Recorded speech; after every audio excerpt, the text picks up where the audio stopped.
GM रबड़ी फलूदा बनाने के लिए एक बर्तन में 1 लीटर फुल क्रीम मिल्क और 300 ml पानी डालकर मध्यम आंच पर 5 से 6 मिनट तक गर्म करें।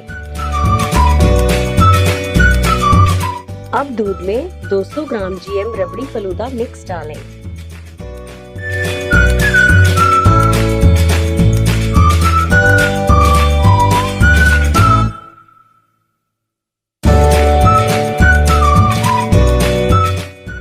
लगातार चलाते हुए 10 से 15 मिनट तक उबालें।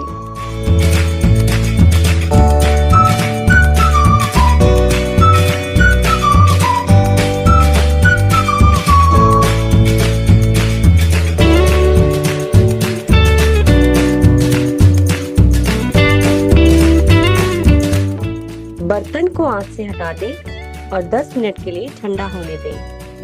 2 घंटे के लिए एयर टाइट कंटेनर में ठंडा करने के लिए फ्रिज में रख दें।